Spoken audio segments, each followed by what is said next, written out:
கர்த்தருடைய பரிசுத்த நாமம் மகிமைப்படுவதாக. யார் நீதிமான், யார் துன்மார்க்கன்? நீதிமானுடைய சுபாவங்கள் என்ன, துன்மார்க்கனுடைய சுபாவங்கள் என்ன என்பதை பற்றி இந்த நாளிலே நாம் கற்றுக்கொள்ளப் போகிறோம். முதலாவதாக, யார் நீதிமான்? எசேக்கியேல் 18வது அதிகாரம் 9வது வசனம் சொல்லுகிறது, என் கட்டளையின்படி நடந்து என் நியாயங்களை கைக்கொண்டு உண்மையாய் இருப்பானாகில் அவனே நீதிமான். அவன் பிழைக்கவே பிழைப்பான் என்று கர்த்தராகிய ஆண்டவர் சொல்லுகிறார் என்று நீதிமானை குறித்து இங்கு வேதம் அடையாளப்படுத்துகிறதை நாம் பார்க்க முடிகிறது. இரண்டாவதாக, யார் துன்மார்க்கன்? சங்கீதம் 10வது அதிகாரம் 4வது வசனம் சொல்லுகிறது, துன்மார்க்கன் தன் கருவத்தினால் தேவனை தேடான், அவன் நினைவுகள் எல்லாம் தேவன் இல்லை என்பதே என்று துன்மார்க்கனை குறித்து வேதம் இங்கு நமக்கு அடையாளப்படுத்துகிறது.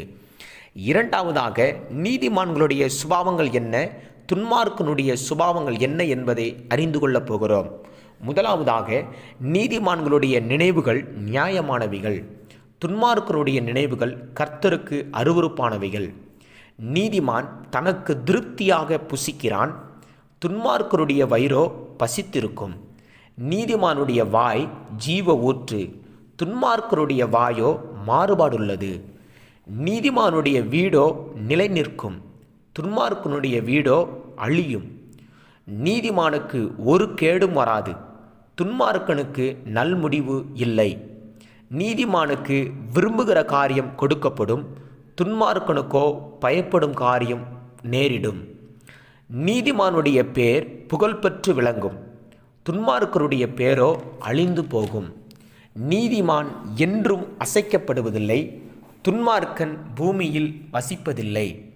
நீதிமானுடைய வெளிச்சம் சந்தோஷிப்பிக்கும், துன்மார்க்கரின் தீபமோ அணைந்து போகும்.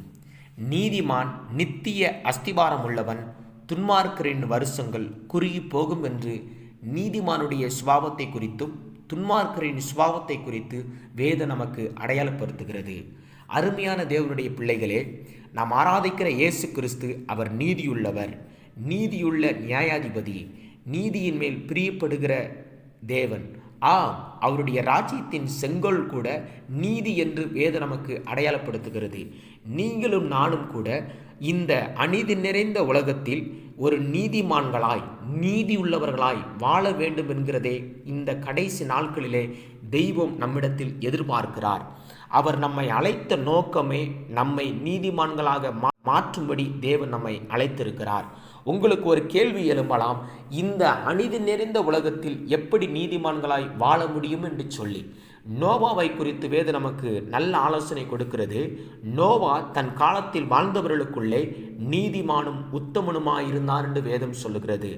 ஒரு நோவாவை போல நாமும் கூட அநீதி நிறைந்த இந்த உலகத்தில் நீதியுள்ளவர்களாய், நீதிமான்களாய், உத்தமம் உள்ளவர்களாய் வாழ வேண்டும் என்கிறதே தேவன் எதிர்பார்க்கிறார்.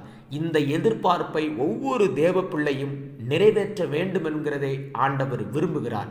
நாமும் கூட இந்த அநீதி நிறைந்த உலகத்தில் நீதி உள்ளவர்களாய், நீதிமான்களாய் வாழ்ந்து இயேசு கிறிஸ்து மீண்டுமாய் இந்த பூமிக்கு வரும்பொழுது அவருக்கு முன்பாக குற்றமற்றவர்களாய், நீதிமான்களாய், அவருடைய முகத்தை நேருக்கு நேராய் பார்க்க தகுதி உள்ளவர்களாய் நாமும் மாறுவோம். அவருடைய ராஜ்யத்திற்குள்ளே நீதிமான்களாய் நாமும் பிரவேசிப்போம். கர்த்தர் தாமே உங்கள் யாவரையும் ஆசீர்வதிப்பாராக. ஆமென்.